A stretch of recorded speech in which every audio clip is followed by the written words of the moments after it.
Indian ইউটিউবারদের কাছে তো এই অ্যাম্পলিফায়ারটা অনেক দেখেছেন, কিন্তু বাংলাদেশে আমি প্রথম আপনাদের দেখাবো এই গোল্ড AP55 অ্যাম্পলিফায়ারটা।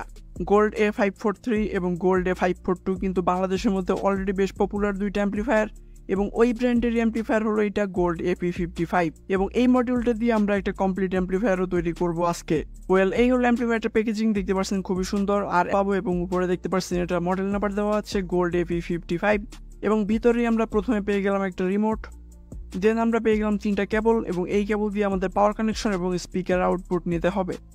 এই হলো আমাদের মেইন মডিউল, দেখতে পাচ্ছেন এটা দেখতে কিন্তু নর্মাল একটা ব্লুটুথ ডিকোডার বা ইউএসবি ব্লুটুথের মতো দেখতে, বাট এটার সাথেই কিন্তু বিল্ট ইন একটা অ্যাম্পলিফায়ার দেওয়া আছে যেটা হলো TPA3116D2, এবং তার সাথে একটা নর্মাল ব্লুটুথে আমরা যে ধরনের অপশন পাই যেমন ইউএসবি পেন ড্রাইভের option, aux, memory card, remote, একটা ডিসপ্লে এবং মোড চেঞ্জ করার অপশন, এই সব কিছুই কিন্তু আমরা পেয়ে যাবো এই অ্যাম্পলিফায়ারটায়। এবং পিছনের দিকে এখানে দেখতে পাচ্ছেন এটা মডেল নাম্বার দেওয়া আছে গোল্ড AP55, এবং এইখানে যে ব্লুটুথ ডিকোডারটা দেখতে পাচ্ছেন এটা হলো ডিরেক্ট ব্লুটুথ 5।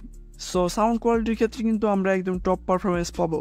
এবং পিছন দিকে এখানে দেখতে পাচ্ছেন ইন্ডাক্টর এবং কানেক্টর দেওয়া আছে, এবং এইখানে দেখতে পাচ্ছেন আমরা কিন্তু ডিরেক্টলি 24 ভোল্ট পর্যন্ত ভোল্টেজ ইনপুট দিতে পারবো, যদিও এখানে মিনিমাম 8 ভোল্ট দেওয়া আছে, কিন্তু এখানে আমাদের সর্বনিম্ন 12 ভোল্ট ইনপুট দিতে হবে। এবং এইখানে যে হেভি হিটসিংটা দেখতে পাচ্ছেন এই হিটসিংটার নিচেই আছে অরিজিনাল TPA3116D2 IC, যেটা কিন্তু 24 ভোল্টে এবং 4 ওহম লোডে 50+50 ওয়াট মানে টোটাল 100 ওয়াটের আউটপুট দিতে পারে।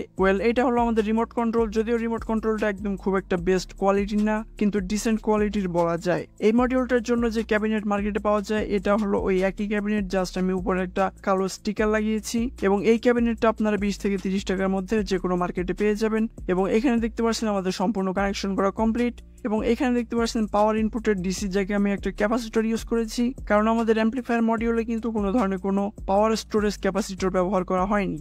সো এরকম একটা এক্সট্রা ক্যাপাসিটর ব্যবহার করার ফলে কিন্তু আমরা যথেষ্ট পরিমাণ পাওয়ার পাবো যখন আমাদের অ্যাম্পলিফায়ারটা হেভি বেস দিবে। সো চলুন এবার কানেকশন কমপ্লিট করে ফেলি এবং এটার সাউন্ড টেস্ট করি।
On the rise now.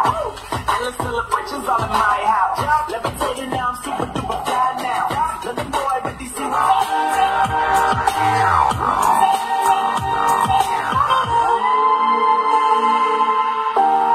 Sound quality এবং এটার পাওয়ার কিন্তু আমার কাছে একদম টপ ক্লাসের মনে হয়েছে এটার প্রাইস অনুযায়ী। কিন্তু যদি এই অ্যাম্পলিফায়ারটা খারাপ দিকের কথা বলি তাহলে বলতে হবে এই অ্যাম্পলিফায়ারটাই কিন্তু কোনো ধরনের কোনো বেস বা ট্রিবেল কমানো এবং বাড়ানোর কোনো অপশন দেওয়া হয়নি। আর যদি এই অ্যাম্পলিফায়ারটা ভালো দিকের কথা বলি তাহলে বলতে হবে এই অ্যাম্পলিফায়ারটাই কিন্তু 12 ভোল্ট ইনপুট দিলেও বেশ ভালো ক্লিয়ার এবং পাওয়ারফুল সাউন্ড আউটপুট পাওয়া যায়। কিন্তু যদি আপনি 16 ভোল্ট অথবা 19 ভোল্ট ইউজ করেন, 2টা 8 ইঞ্চি পর্যন্ত স্পিকার খুব ভালো মতো চালাতে পারবে এই অ্যাম্পলিফায়ারটা।